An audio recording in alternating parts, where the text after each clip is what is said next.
Hi, I'm actor Ian Champion, and welcome to History of Horror Cinema, my personal podcast tour of the good, bad, and the ugly of horror movie history. If you like what you hear, please don't forget to hit subscribe. Monsieur Verdoux, 1947. Shortly after his roaring success with The Great Dictator, in 1941 Charlie Chaplin was approached with an intriguing offer by Orson Welles. He had an idea for a dramatized documentary about the notorious French wife-murdering Bluebeard Henri Désir Landru, who preyed on wealthy widows between 1914 to 1919, killing 10 plus one of their sons and burning their bodies in his oven before being convicted and guillotined in 1921. Chaplin paid Welles $5,000 for his idea, though Welles later claimed insubstantially he had written a script for the film. Nevertheless, as agreed, the resulting film carried the credit based on an idea by Orson Welles. It took a further 4 years for Chaplin to write the screenplay. The central character bore a strong resemblance to Landru, as a suave furniture dealer almost succeeding in managing a secure idyllic home life whilst juggling numerous other wives and prospective rich partners unbeknownst to his wife. His ultimate capture following the active suspicion of one of the victim's families was also used in his fictional downfall. Partly, the delay in writing Monsieur Verdoux was due to Chaplin grappling with the real-life distasteful details of a paternity suit brought against him by ingenue actress Joan Barry. But in these years he also found his happiest marriage of all with Una O'Neill, daughter of the celebrated playwright Eugene O'Neill. Further damaging controversy would dog Chaplin, though, from the submission of his script through till the final film's reception. Joseph Breen's production code office received the screenplay in March 1946 and initially refused it outright as it impugns the present-day social structure, an unfair position as the film takes place between World War I and World War II. In the end, the board relented, yet still took their pound of flesh by prudishly demanding the removal of any reference to the screen couples sleeping together, or any suggestion that Marilyn Nash, as the girl, would succumb to prostitution. Whilst Chaplin negotiated with the Breen office, there were storm clouds gathering that brought America into the war and brooded over a gradual industry shift toward paranoid levels of patriotism that targeted anyone whose work was critical of the war effort. Monsieur Verdoux and his creator would soon come under the spotlight for his sympathy toward communism to ruinous effect. At least Chaplin's actual filming became his fastest and least troublesome of all of his features. The previously elephantine schedules he had enjoyed as financier of his own films had to be disciplined, due to war austerity and the high cost of film stock that had once allowed him the luxury of experimenting on film. Now, for the first time, he was obliged to come to set with a finished script and precise storyboards of camera angles to avoid unnecessary wastage. To aid him in the design of authentic French sets, Chaplin brought in Robert Frankenstein Flory, whom we last saw directing The Face Behind the Mask. Principal shooting wrapped in just 3 months. Subtitled A Comedy of Murders, Monsieur Verdoux is a curiosity, and not always easy to define. For example, the elegant French gent he plays is an effete, somewhat camp individual, and yet most definitely and fatally a ladies' man. Narrating after his death from a tombstone opening shot, he declares in clipped tones that as far as being a Bluebeard goes, liquidating members of the opposite sex, such business is so ultimately rewarding that only a person of undaunted optimism would embark on such an adventure.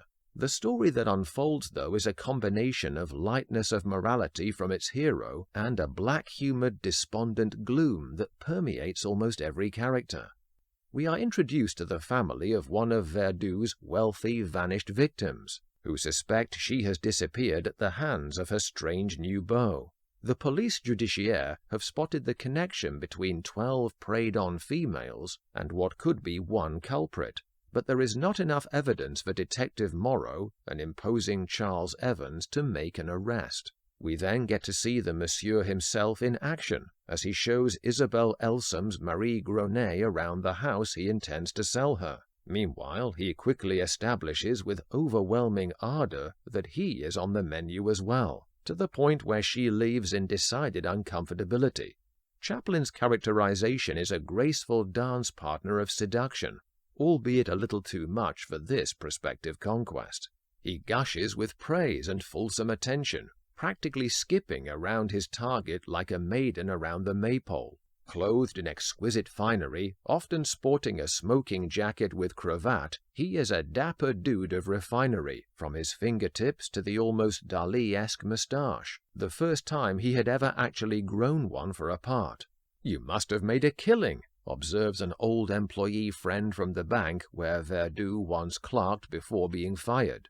He presents a meticulous image of prosperity, one that his character has also been careful to construct as funded by ill-gotten gains that were morally acceptable in supporting a family. But potentially, which one? It is easy to see how so many ladies have fallen for Verdoux's charm, especially those who are widowed and vulnerable. Money gives no succor, and yet succor, it seems, is the approach on Chaplin's mind when he sketches out his females in the film. Most of them are drawn to represent unattractive and gullible marks to be exploited, while his machinations are drawn with maximum sympathy in mind.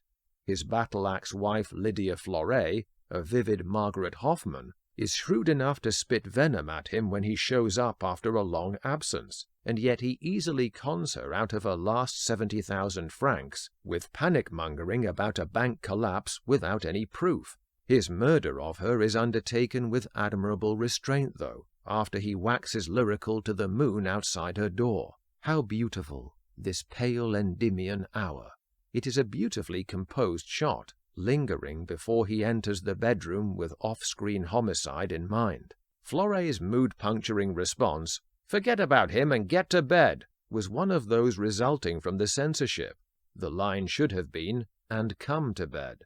Any dislike we may have of Verdoux's duplicity is cunningly managed by supplying him with a lovely and devoted wife, Mona, Mady Carell, disabled as well, and a charming son, Peter, Alison Rodden, for whom he works so secretively.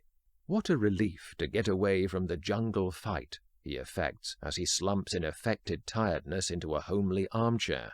Whilst preserving his family arguably gives him motive, it's not easy for a man of my age to make a living. There is also a flip side of conned innocence in her that could incur a debatable charge of misogyny in the writing. This subtext potentially gains more traction when we see that even Madame Gronet, the house hunter of the tingling spider sense, has her suspicions erased by a few deliveries of flowers. She is also won over, as is the florist, in a subtle moment when Verdoux multitasks his wooing by dictating an accompanying note for Gronet and looking at her at the same time. The other wife victim, painted in less than wholly sympathetic terms, is Martha Ray's marvelously brassy dame Annabella Bonheur.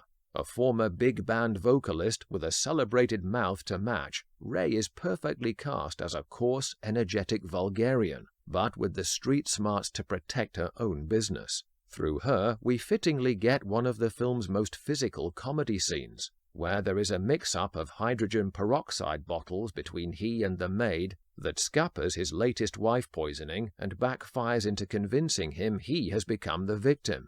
He gasps out loud for his wife, Annabella not realizing he doesn't mean her.